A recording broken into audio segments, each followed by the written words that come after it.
We just hope. We are living from hope. Right. Hope from above. Yeah. We just hope next month it will be raining. We will get the rain next month. We are just living on hope. Yeah. Welcome back to Into the Wild's new mini-series for 2025, Journey Back to Namibia. This episode and series has been funded by the UK International Development from the UK government. However, the views expressed do not necessarily reflect the UK government's official policies.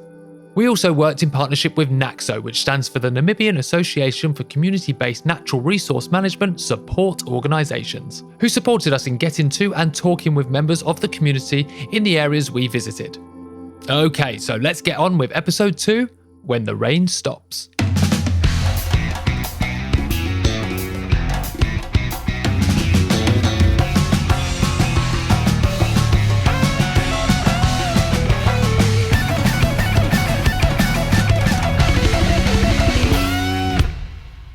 Hello. Hi.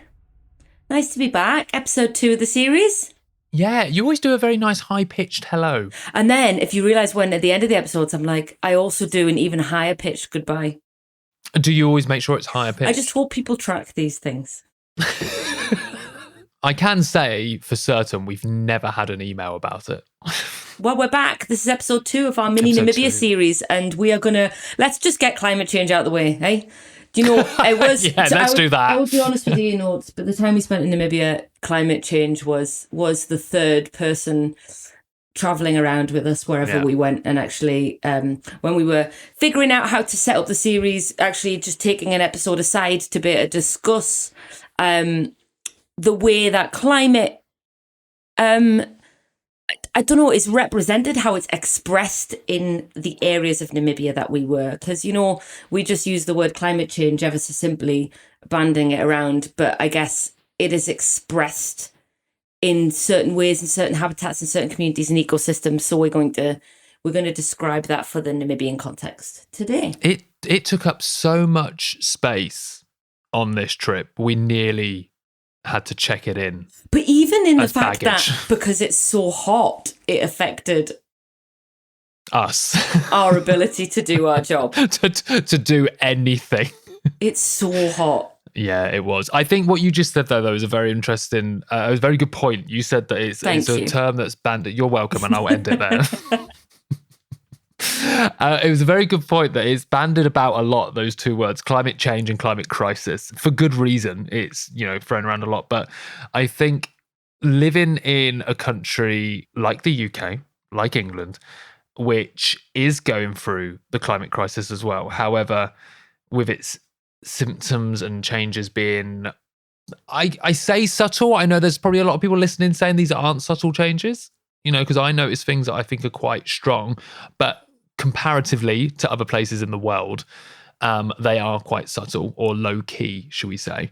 I think living in a country like that, there's more ease to talk about it, or it can be thrown around, and those words don't for everyone have that hard hitting severity, I guess. Whereas when we're in a country in Southern Africa like Namibia, and you and I are sat there talking to, really whoever, it doesn't matter. I mean, it's pretty much universal blanket affecting every plant, insect, mammal, human community, industry blanket. Yeah, but unless you're in Windhoek. But when you're there, it's like when you're talking about it, you feel it a lot more. Did you get that feeling? It was really weighty. Also, we are the Westerners who caused it. Yeah, did feel that. So it's difficult, to know whether some of the conversations were loaded with an understanding that we are the cause. But actually, I think probably our own anxiety around recognising that, our way of life has pushed climate change. When I say our way of life, I'm not taking personal responsibility. I'm understanding like Western ideologies, philosophies, structures, systems have driven climate change. So then, I'm going into each conversation going, oh my God, do you think this about me? Which is probably not the case, which is classic anxiety. But, it's regardless, the weight is there. Yeah, absolutely. So what you can expect from this episode is we know the climate crisis as well. Like, having said what we just said, we know the conversation is quite heavy, quite weighty, and we know it's not always fun to dip your toe into this when we're trying to, deal with that kind of topic. But we're here, like we say in our show intro, that we're here to learn, we're here to discuss. So really, this is episode 2, which is called When the Rain Stops, is about us understanding climate change, understanding the symptoms, specifically what the drought aspect of climate change and severe weather, what that looks like, what that can mean, and what that can mean for wildlife and people living in that kind of weather event. We'll also then be hearing from some people on the ground that we spoke to whilst we're in Namibia. But that's pretty much a very quick summary. Well, can I just interject? I just want to really big up. I really want to big up Into the Wild. I think, yes, to what Ryan said, but I'm going to summarise it in one sentence. This podcast's role is, and always has been, because I've obviously not joined the podcast, not been part of it since its beginning, but I talk with such authority it doesn't matter. But was and always has been about humanising the issue. If we can't humanise the issues that are happening to us, we will have inhuman solutions. I read a really great book last year called Earth Grief, and in the show notes I will pop a reference to this, or someone will, because I've never done that before. But what she means is there's a really Ryan will. There's a really brilliant bit in the book which explains that we've come up with all of these scientific terms which are really abstract for things that ultimately mean humans are grieving. There's a comparison that the author makes, is that when men used to go to war, when they came back and they were affected by the grief and the trauma of what they'd seen, it used to be called soldier's heart. This beautiful word, it humanises soldier and their heart. They are broken people. It recognises the human element of war. Yeah. Few decades past, the next couple of wars along, we called it shell shock. Still, the words separate it from the human, but they're still powerful. Shell shock. You're in shock. It humanises this thing that people come back with. It's about the human. Now we call it PTSD. We are dehumanising and separating ourselves from the reality of humanhood. It's not just wars. These are human issues. These are people losing their livelihoods, their communities, their land. And in the same ways, when it comes to nature and climate, we called it species loss, biodiversity loss, climate change. It's so easy in our sector, and for everyone listening, to become very, very disconnected from the thing that matters. And Ryan and I aren't specialist scientists around climate. I'm going to do my damnedest in a minute to talk you through climate change. but what we do really care about is chatting to people. And I think, the aim is to humanise an issue, which I think we just need to expose ourselves to as much as possible. So because a lot gets done in a chat. Oh, so much gets done in a chat. Or a good natter, you can really get to the... Ryan is all we've got. Isn't it, though? I mean, I hate... God. That literally, renting in London, that is all I have. Good. Ryan's like, oh, Nadia, I can't afford phone bills this month. Have you thought about having a chat? Well, it's one step up from have you tried yoga? That's what seems to everyone. People are suggesting yoga to you because when you're stressed... Whenever you're stressed or you've got bad mental health, you go to the doctor going, I'm not feeling well. You go, have you tried yoga? Have you tried fucking off? Oh my God, have you tried breathing? Are you breathing right now? Oh, good point. Cheers, Doc. So let's jump in then.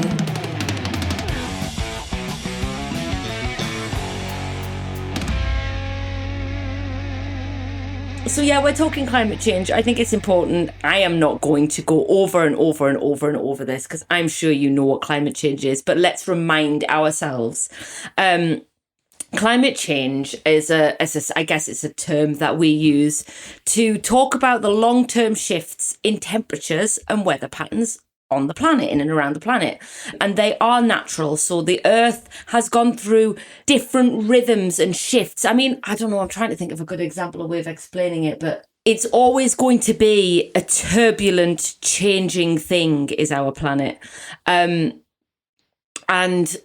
because of the sun's activity, because of large volcanic eruptions, for all different reasons, that we've gone through ice ages, and it's kind of like stretch and pull and change and shift. Yeah. But we have driven a really quick, fast one because of putting out methane, carbon dioxide into the atmosphere, making the planet get hotter. And when the planet is hotter, what you do is you shift weather patterns and temperatures and all of the different cycles that we've got going on. And now there's loads of like knock-on effects of doing that, right? I mean, I'm talking about one big one, the Gulf Stream. We've all heard of the Gulf Stream, but what actually is it?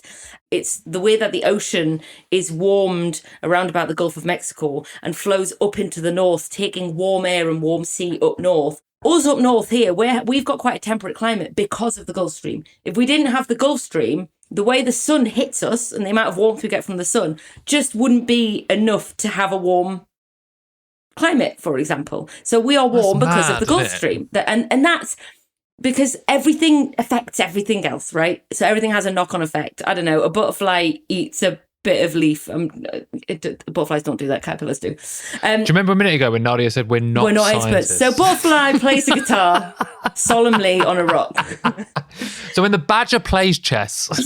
So I guess what I'm trying to say is there's just cause and effect to death on this planet. Like every bit of rainfall and temperature shift affects the next thing. Climate change means that we've got our ice caps are melting. That affects the salinity and the temperature of our oceans. That in turn affects the way the stream and warm air moves around the planet. So things are constantly, and it's fine. This is just physics. This is just things warming up and density of water with more salt in it sinking. These are just things. But when you just like, you're chucking a little rocket in, it makes them happen more rapid.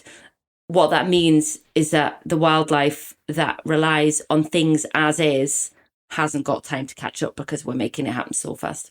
And I guess for a UK context, we live in a relatively temperate, stable climate. There are other places in the planet where they have extremes.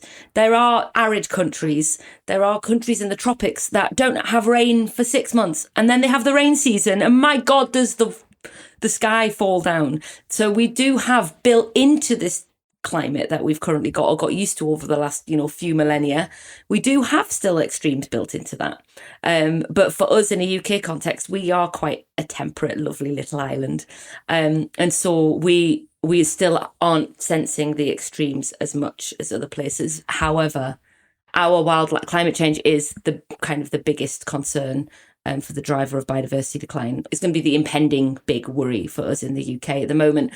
Land changes, pesticides and herbicides are the biggest driver, but I was just trying to find some examples to illustrate it so that people can kind of like get their head around how landscapes change.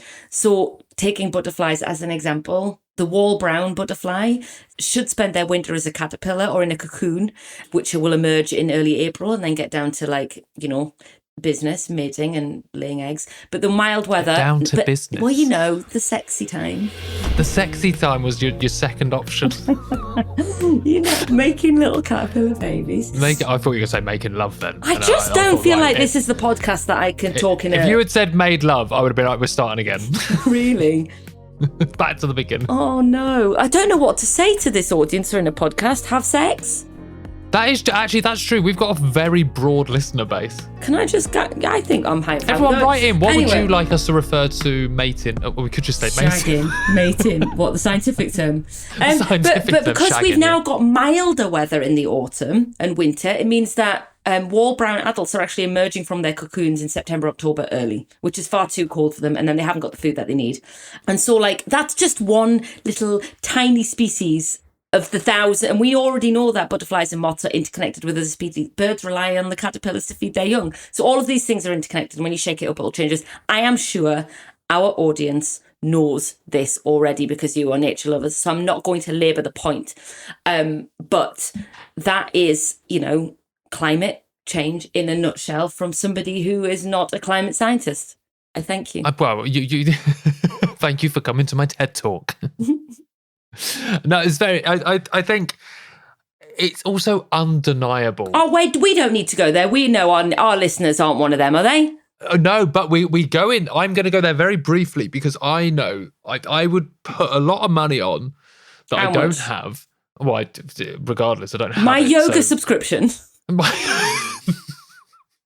at 3 Tribes Yoga Studio down in Crouch End. That's a good shout out, advertising, if they want to do sponsorship. That a lot of people listening have had that conversation with people that say like, well, question mark. Like you said, that we do have extremes in our global climate. We do have, very cold spells or very hot spells. And a lot of people say that we're just in this wave of change and this is natural. And, we shouldn't be changing our ways. This is absolutely grand. A lot of people listening would have had that kind of debate with someone or had it thrown at them at some point, whether it be online or whether it be in person or someone with your family or in your work or something.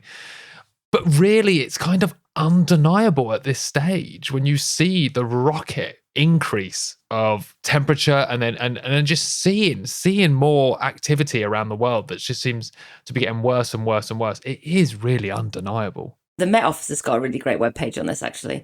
So UK warm spells are increasing.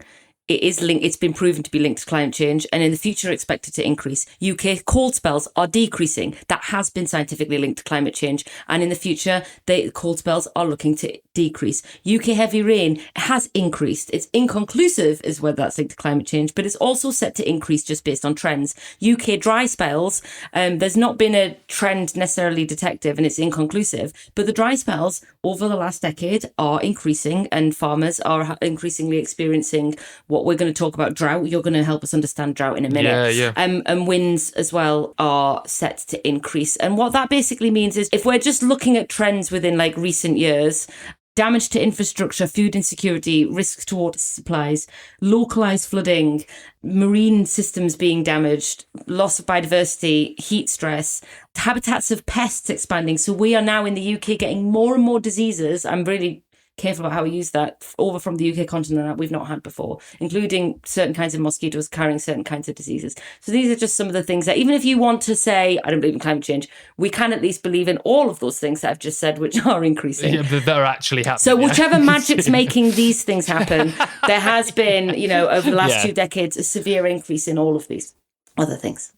I like the reference to magic there. Whatever magic is happening here, I'm not a fan. Yeah, someone's dark arts. Take your dark arts back. Someone can have a firm word with Voldemort and sort this out. That'd be great. You gave us a lovely rundown on climate change there. And we know the symptoms of climate change is our weather patterns or our weather events that can be quite severe, as Nadia has kind of hinted to there. And the one we're focusing on this whole series really is drought. When we're in Namibia, regions we went to in Namibia were suffering at the most severe a 12-year-long drought, which just take 5 seconds to consider what that actually means. 12 years with no rainfall. Nothing. Like that. I think you need to also have in mind the heat. Well, this is what I was about to come on to. Yeah, so let's quickly look what a drought is. Now, when we see kind of global weather events, you see flooding or you see like hurricanes or cyclones and stuff, they're quite, it sounds weird to say they're obvious, but because the destruction is quite rapid. It's there suddenly, causing damage, causing death, causing injury. So you can't really ignore it when it happens. And I'm not saying you can ignore a drought, but a drought is quite subtle and slow, even though it's severe, right? It takes its time. It's a prolonged activity, which is probably why we don't hear a lot about it in our mainstream news around the world. Oh, because we love quick news. We love quick news. We love something that's, when there's fires in LA and they're sweeping through, it's the destruction. It's bad. It's wow, look. And the same with flooding in Europe and stuff. Droughts are a lot more subtle and we don't hear a lot about them in the news, but they are a massive, massive symptom of the climate crisis, which is impacting millions of people around the world. So defining a drought is usually or generally defined as what we say, a deficiency of precipitation over an extended period of time, usually a season or more, resulting in general water shortage in an area or region or country. But there are multiple definitions. So the Merriam-Webster dictionary, which says the definition is a period of dryness, especially when prolonged. The American Meteorological Society says a period of abnormally dry weather sufficiently long enough to cause a serious hydrological imbalance. And the NOAA's National Weather Service says a deficiency of moisture that results in adverse impacts on people, animals, vegetation over a sizable area. those are just 3 examples of 3 different definitions. And in the 1980s, researchers found more than 150 published definitions of a drought reflecting differences in regions, needs, and approaches, which I thought was fascinating, with it being one thing. But depending on the area you're looking at, it could be described in many different ways. Some drought definitions are conceptual, an idea or a concept which can be important in establishing drought policy with local or national governments. Others are operational, describing how a drought functions or operates in ways that can be measured. So there are different types of droughts as well. So we're going to go through this. There's 5 general different types. So you've got meteorological drought, which is when dry weather patterns dominate an area, which is pretty much what we're going to be looking at in this series. However, a couple of these will come into play as well. You've got hydrological drought, when low water supply becomes evident in the water system. You've got an agricultural drought, when crops become affected by drought. You've got social-economic drought, when a supply or demand of various commodities is affected by a drought. And then you've got an ecological drought, which is when natural ecosystems are affected by droughts as well. These all can happen at the same time, which I'm actually, come to think of it, in Namibia, I'm pretty sure all of these are happening at the same time. But they can happen, they can be localized. One can be happening in a region or a country, and one of these other examples cannot be happening, basically. So that's kind of looking at what a drought is and how it's impacted. But as Nadia said there, drought is more than just no precipitation, no rainfall. We can say from a very, very brief experience that drought brings with it incredibly high temperatures and an incredible dryness as well. Now, when you mix those 3 things together, you get, for me personally, and I'm sure I don't know, I feel bad talking on behalf of people living in these kind of environments, but for me personally, a very uncomfortable living situation. I don't know, would you agree with that? So dry. So uncomfortable. Yeah. It was so, like, Nadia and I coming from, we were in September leaving the UK. It was just the end of September. I live on the west coast of Scotland. I am pretty much aquatic at this stage. It's February. It is. I wasn't prepared for that. Like, the last 2 times I'd gone to Namibia, it was more humid. It was still a drought, but it was more humid. When we landed this time, almost immediately, by that evening, our lips were chapped. I swear to God, that champagne on the flight didn't even touch my hydration. It really didn't. And then once we're traveling around Namibia, that just the intense strength, the amount of water we were drinking, but not being nosebleeds. Nosebleeds in the morning, because it was just so dry. This really did kind of hammer home what environments we're in here. So it's kind of important when we're hearing these conversations throughout this series of people that are on the ground in Namibia, and they're talking about their experience living with this drought, living in this environment. Just really hold what that actually means. It's not just no rain. That is a basic need, and a lot could be solved with some rain. But they're living, not really being able to put up with the daytimes, having to change schedules to match when it's safe to work, when it's possible to work, or be out, on the farm when they're not on the farm, when they're having to shade. Just have that in your heart and your mind a little bit, because it's something that I think, unless I had gone there, I wouldn't have ever considered that a drought could bring those 2 things as well. Yeah. I mean, Maxie talked quite a lot about her experiences growing up and walking to school, and then realizing that she could no longer really walk to school, or it was such a discomfort, like the temperatures increasing.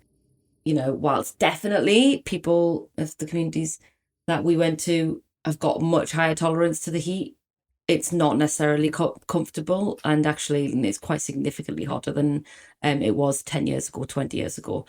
So, I get that you and I live in a wet country, so we are less tolerant, but it's still not, some of those high 40 plus degrees. 40 degrees, yeah. So this is probably a good time to bring in a conversation that we had on, I think it was our first day of conversations in Namibia.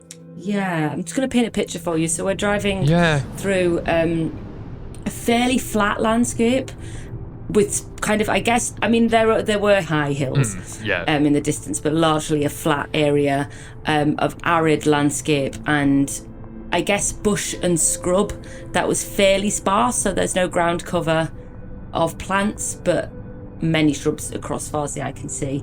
I guess, quite a pale, sandy soil. It did vary quite a lot in the region that we were. We went to places with really deep red soil, but I think I remember it being quite a pale, sandy soil.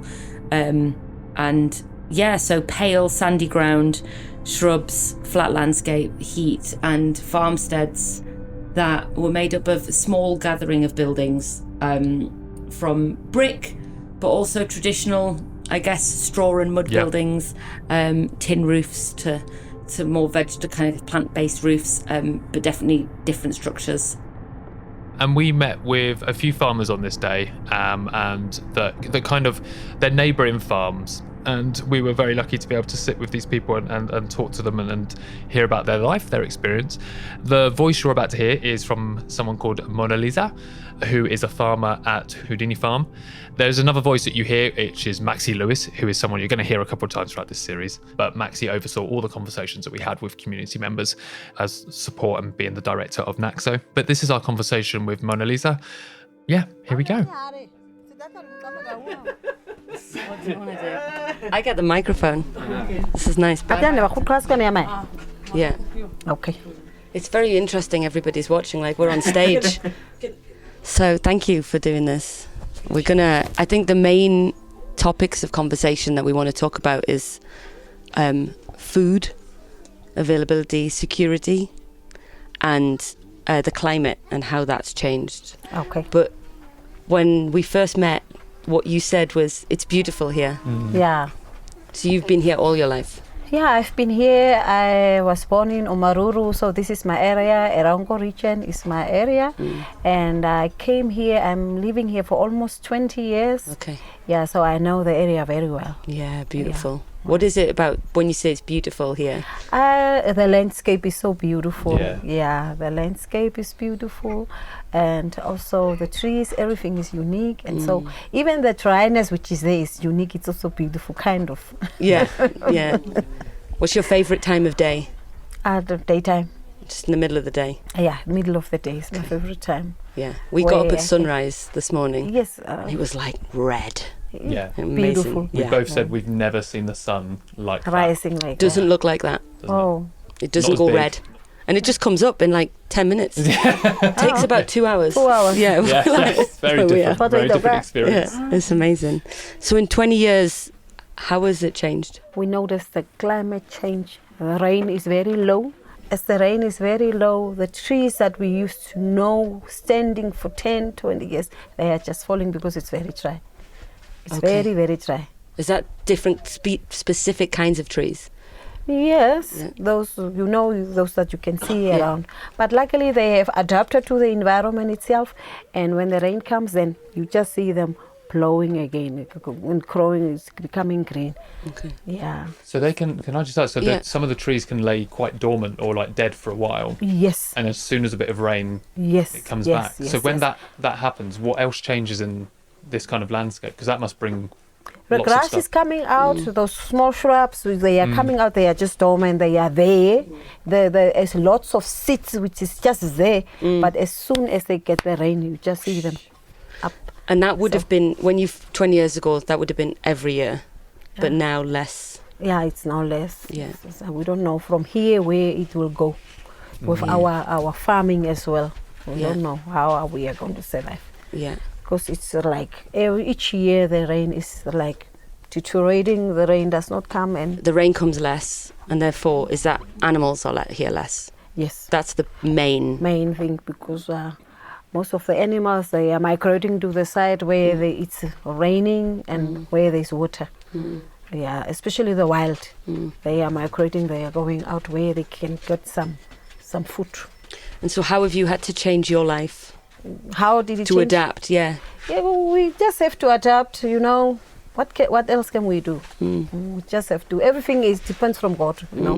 Of our daily lives. So if you get food to eat, we eat. What is there, we just go on. We don't have our vegetable garden since there's less rain. Like this bowl here at this farm, there's no water. So you did have a vegetable garden? Yes, we were having, but now since that we don't have water, we cannot. Even the bucket garden or just a small backyard garden, we cannot. So this would have looked different. Water is not very less. Yeah. These goats standing here should go to another farm to go drink their water. So you have to do that every day. Every day. You have to take them 3-4 kilometers to go drink water and come back. Yeah, down to this next farm. Yeah. They have to go drink there and then come back again. So you have to walk down and come back. That is how it is affecting And all that our daily time lives and also. energy. Yeah, I was going to Time say, and as energy. as a group of people here, though, that must. What's the feelings with you guys in this group? Because that's quite a dramatic change from having to take Yeah. goats that far. How does that change how you guys feel about farming? Does that give you any kind of We just hope. We are living from hope. right? Hope from above. Yeah. Yeah, We just hope next month it will be raining. We will It'll get the come. rain. Next month we are just living on hope. yeah. Yeah. God, that's quite living on hope. Yeah. Well, hope's powerful. Hope Yeah, can it be can- powerful. yeah. Yeah. It's good to have hope. Because I'm also And faith. sensing a lot of and this is a good thing. I don't mean this in a negative way, but there's a lot of optimism and positivity, and Yes. I like Yeah. hearing that. Like Yes, yes. even though the change is Yeah. big, Yeah. there's still you're saying no. You know, we go each day and we go forth. But that's God. I would struggle. I think I would struggle to have hope. We never lose hope. Yeah. We see our animals dying every day, but you never lose hope. Yeah. We don't say I'm going to stop farming. There's no grazing. There's no water, but you never lose hope. Yeah. Yeah. That's Just incredible. hold on to what you have. Yeah, absolutely. And from a food security perspective, like how is that? I don't know if this is a weird question to ask, but like, you know, because that doesn't sound secure for food. Do you know what I mean? Yeah. Because it's changing constantly and it's unpredictable, I guess. Like you said, you hope, but still there's that chance that it doesn't come.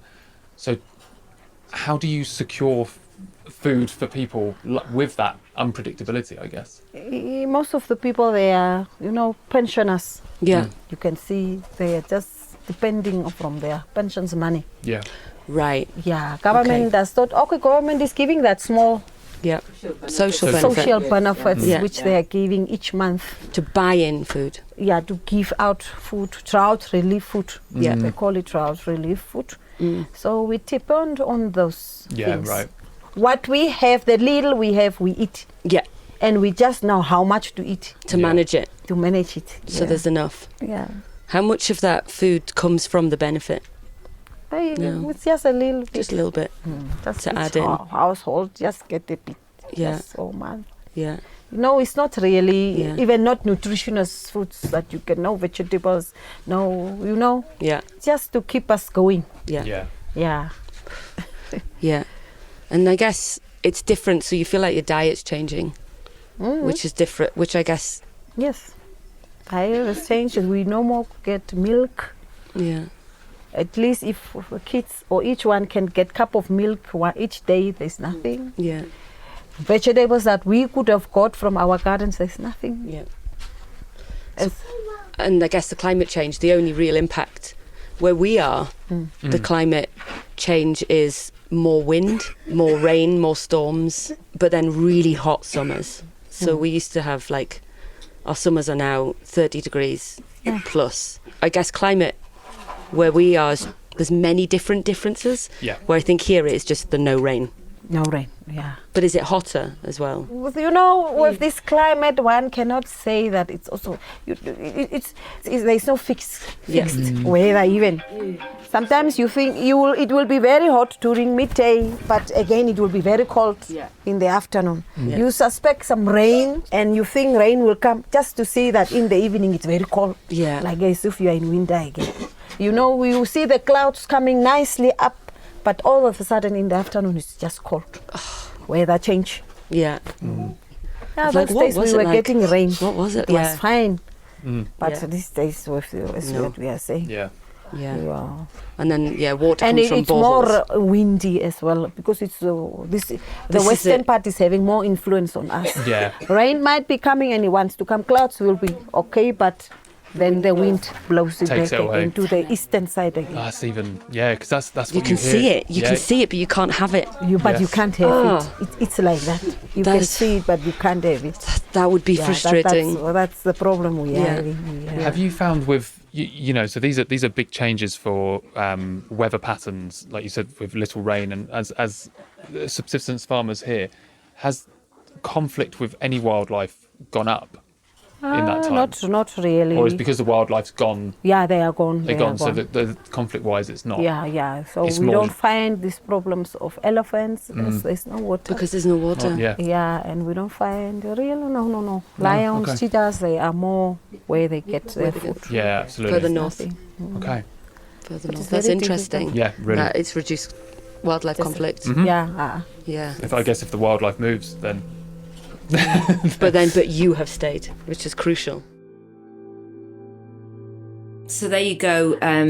That was our one of many chats we had over the course of the week, but we feel like it was the conversation that it was so eloquently described how it's changed over, the last 20 years that we asked. One thing that I think's really struck us in the conversations that we had that day was just the love for the beauty of the landscape and how uniquely beautiful it is, particularly when the rains come and the wildlife is there and the plants can grow. But yeah, and I think it's really clear that they've just stopped falling. These are people who have, over the course of the last 2 decades, just stopped seeing that annual rainfall and the boom and bust of wildlife alongside it. It was.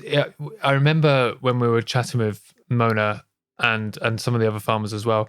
You got that real sense of when they described kind of the landscape change, much in the way that we talk, obviously about being connected to nature. When we see grasses grow and flowers bloom and trees with leaves on, we just feel that relief and that kind of happiness. And there was even times when it was being said. I remember a moment. Leonie, another farmer we spoke to, answering in Afrikaans and started to smile. And we had no idea what Leonie was saying. We were waiting for the translation. But we just sensed like this incredible weight lifted off her shoulders as she was talking. I don't know, we really felt that energy change. Yeah.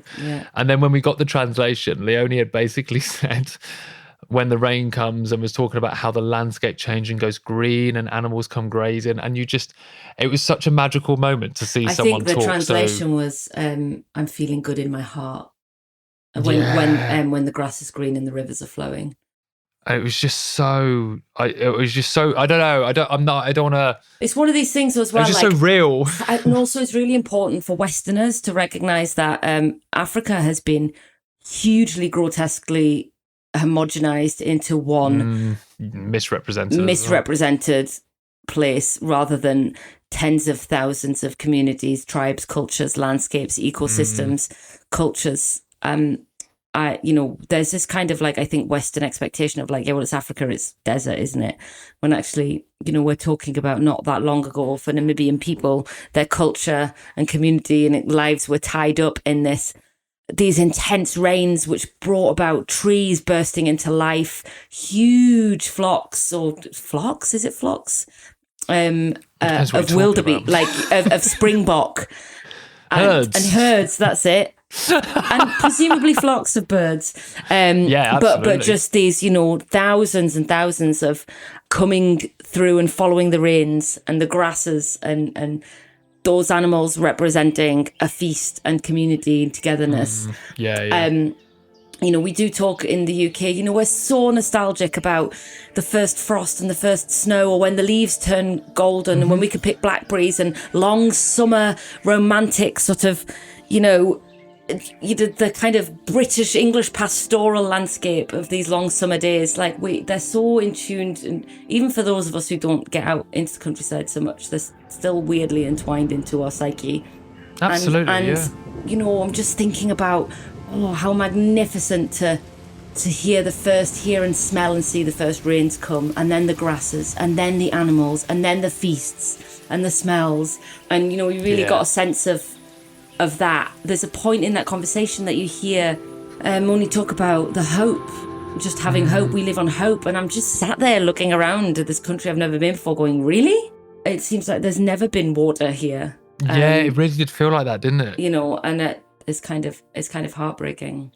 It also kind of goes back to what you were saying about extremes on our planet do happen. So a country in sub-Sahara Africa, like Namibia, will have extreme periods without rain and historically has had drought periods.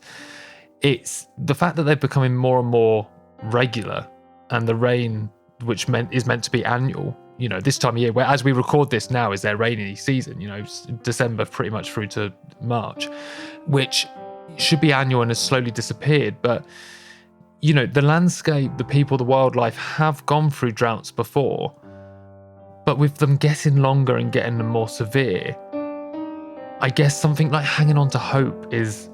It's what you've got. What you've got, yeah. You haven't got any other control over this. I want to just highlight, I guess, that, we're wanting to humanise climate change and understand what's happening for a community of people here. So there is a really big impact, as you heard about. The wildlife it moves when the rains stop and there's nowhere to drink and the grasses stop growing, which is the primary food sources. So just thinking about ecosystems here, the rain comes, the grasses are very, very drought tolerant grasses. The seeds are sitting dormant in that dry, parched land.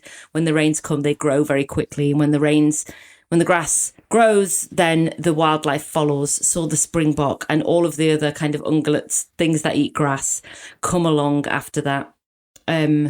And then where you have that, then you have predators. So it's our cheetahs, leopards and lions. They then follow. And there is like that really amazing bounce backness. This mobile ecosystem, I guess, would have evolved alongside this kind of drought. Probably could survive quite a few years of drought. But I guess now we're at the stage where we're just testing how many years of drought can all of this wildlife in this ecosystem would lay dormant. Yeah. But yeah, sorry. I went into that just talking about, so it's affected the wildlife. Meat is a main source of food and for diet of people in Namibia in this area, but also the ability to grow vegetables when they can is also another food source, but they can't grow vegetables. So it's really impacting food. So now the drought relief food from government comes in the form of maize, vegetable oil, and then I think feed for the goats. It's essentially like an array of like different oats and porridges, kind of, really. Yeah. And so when he's talking about, not getting nutritious food, it is just relief. As Ryan was mentioning earlier, when the heat is up, it means that how people can move about the landscape and exist within the heat changes. So climate change is really affecting so many different frontiers here, as well as the community themselves, because a lot of younger men have to go off to work and it changes community and cultural dynamics. So it's touching on everything here. And I think Moni really paints that picture well for us. One very specific point I'm just going to bring back about what Moni brought up there was taking the goats that were sat in their pen in the shade, because they'd been put in the shade when we were sat there. They have to walk them 4 kilometers for water. I'm thirsty. Like, I can't even imagine the tolerance of these animals. So I have to take them to a different farm to get water and back. And like Nadia just said, that's that kind of, shift in behavior that people have to, and their livestock have to, kind of adapt to that and have to go through an extreme change there just to get a very basic need for, both a human and for livestock as well. And also, I think the one thing that we're not, obviously water needs to move. That same borehole is the borehole that supports all the farmers in that area. So when we met, it was a community of farmers together at one farm. All of those farmers are getting water from that one borehole. That borehole was made and left by a Chinese mining company, I believe. Yes. And it's only because the farmers that live at China Post, which is what they call it, have a car. It's only because they have a car that they can take water to everybody else. Like, I just kind of almost dread to think if they didn't have the car, they would have to be walking 4 kilometers a day to get water for themselves as well as the goats. Exactly that. So nerds, I feel like we should round this up in a way which is giving you guys some hope, just like we felt from the people that we were talking, because even though it isn't a very extreme situation that we were sat in, I don't know about you, Nadia, but sat there with the members of that community, which was, I would think, excluding the wonderful children that were running around and coming up to us and trying to play with the microphones. Absolute menace to them poor dogs.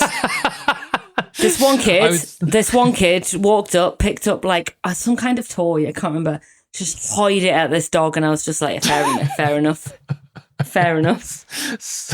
So violent. So violent. I absolutely loved it though. Kid just looks at you like, and what? And what? And what are you going to do about it? And I was like, I'm going to do nothing about that.